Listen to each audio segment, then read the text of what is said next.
Oktober lalu, Menteri Tenaga, Teknologi Hijau dan Air, Datuk Seri Peter Chin Kah Foy, mengugut akan menyaman Kerajaan Selangor jika isu pembinaan loji rawatan air Sungai Langat 2 tidak diselesaikan akhir tahun ini.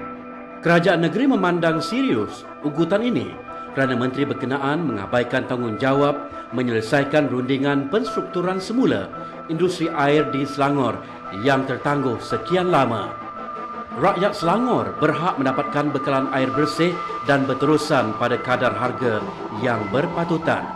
Justru Kerajaan Selangor melancarkan usaha untuk mengambil alih pengurusan air di negeri ini supaya rakyat tidak lagi menjadi mangsa kepada kerakusan syarikat-syarikat konsesi yang hanya tahu mengaut keuntungan dan mengisi kocik pemimpin politik mereka. Masa telah membuktikan kerajaan negeri UMNO Barisan Nasional melakukan penganiayaan terhadap rakyat Selangor apabila menyerahkan konsesi pengurusan air kepada Syarikat Bekalan Air Selangor atau Syabas dan 3 lagi syarikat konsesi iaitu Konsortium Abbas Sendirian Berhad, Syarikat Pengeluar Air Sungai Selangor Sendirian Berhad, Splash dan Puncak Niaga Berhad. Syarikat air diberi konsesi ternyata berat sebelah. Keuntungan yang diperolehi sangat melampau, sedangkan kualiti perkhidmatan yang diberikan tidak memuaskan langsung. Di bawah konsesi yang diberi oleh Kerajaan Selangor sebelumnya, syarikat-syarikat ini mampu mengaut keuntungan yang cukup luar biasa dan menganugerahkan kontrak-kontrak dengan cara yang tidak telus. Kerajaan negeri pula terpaksa mengalami kerugian yang cukup membimbangkan. Ternyata ia bukan menguntungkan rakyat, sebaliknya perjanjian demi perjanjian yang ditandatangani antara kerajaan negeri terdahulu dengan Syabas telah membebankan rakyat. Apa tidaknya, antara perjanjian yang dimeterai ketika itu membolehkan Syabas menaikkan tarif air sehingga 37% pada tahun lalu.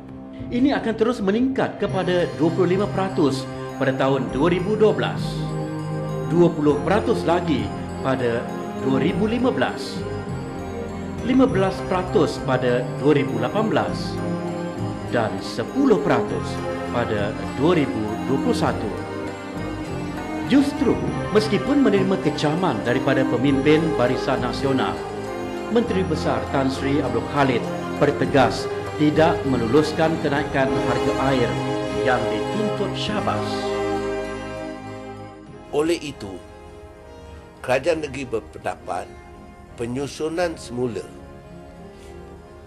industri air Selangor yang dilakukan di bawah Akta Wasiat the Water Act yang diluluskan oleh Parlimen pada 2006 setelah mengambil kira kecelakaan yang telah dibuat oleh beberapa kerajaan negeri untuk menandatangani dan menswastakan industri air dan memberi akibat buruk kepada rakyat dengan sentiasa dikenakan kenaikan hak air dari setahun ke setahun perlu diperbetulkan.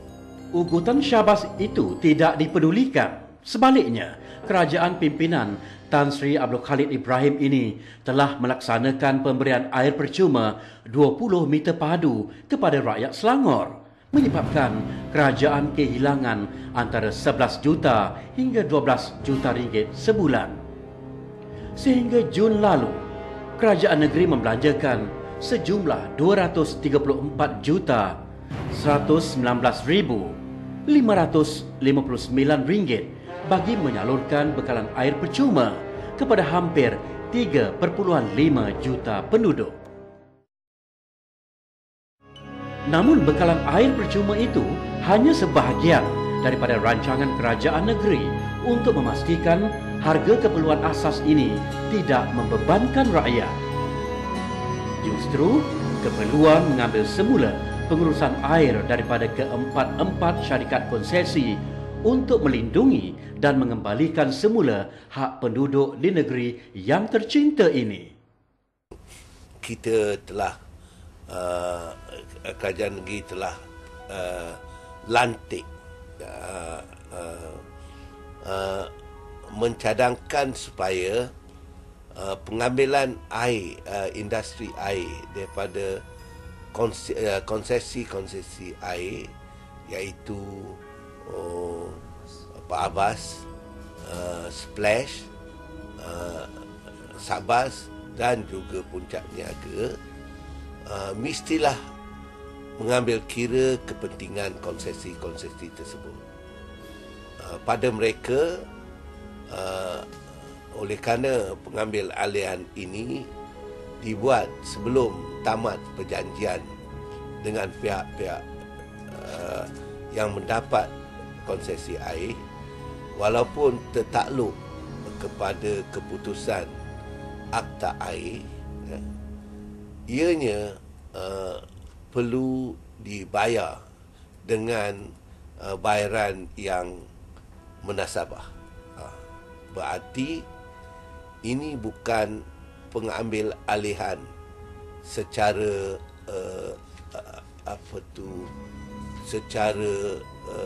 tidak mengambil kira kepentingan pemilik-pemilik saham konsesi, ya.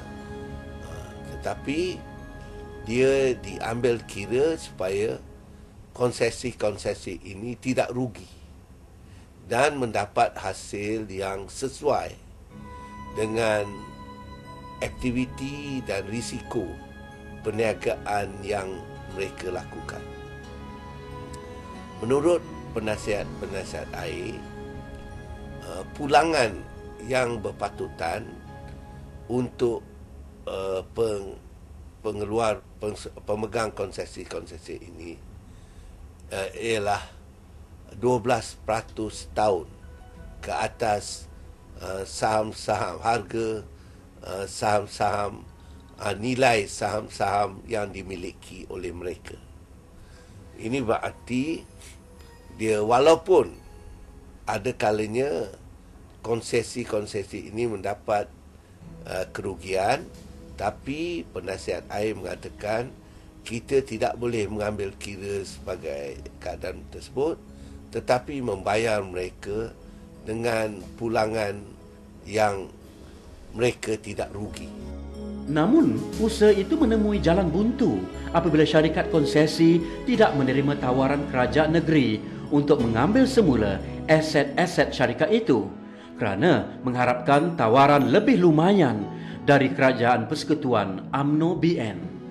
Satu tawaran berjumlah 5.7 bilion ringgit telah dimajukan kepada kesemua pemilik konsesi pada 13 Februari 2009. Kerajaan Selangor terkejut apabila dimaklumkan Kerajaan Pusat menerusi agensinya mahu membuka rundingan terus dengan syarikat konsesi berkenaan dan menawarkan mereka sehingga 21 bilion ringgit.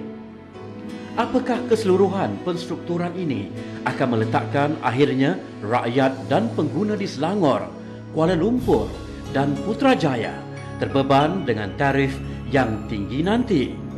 Kerajaan Selangor berazam untuk menurunkan tarif ini sebanyak 10% tahun 2009 kepada RM0.69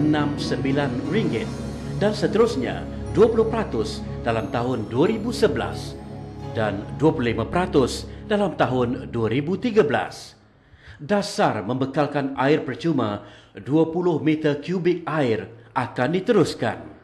Namun, usaha ini hanya akan berjaya jika Kerajaan Persekutuan memberikan kerjasama untuk membolehkan kerajaan negeri mengambil alih aset syarikat konsesi dan menguruskan sendiri industri air Selangor.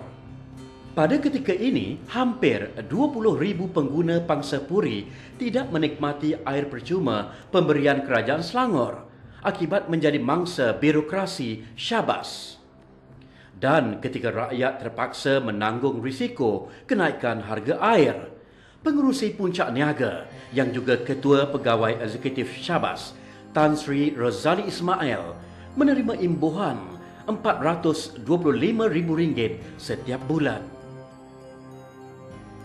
Syahbaz pula memaksa penduduk miskin membayar RM100 untuk mendapatkan air percuma 20 meter padu yang diberikan oleh Kerajaan Selangor. Memang itu saya rasa kecewa sikit lah kalau tentang itulah. Patutnya Sabah mesti kerjasama dengan kerajaan negeri lah. Itu yang selok-eloknya lah kan. Itulah saya komen pakcik lah.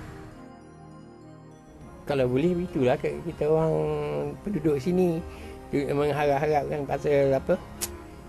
Itu hari dia janji pasal air kan. Jadi sampai sekarang pun tak ada apa-apa. Habis sekarang ni katanya nak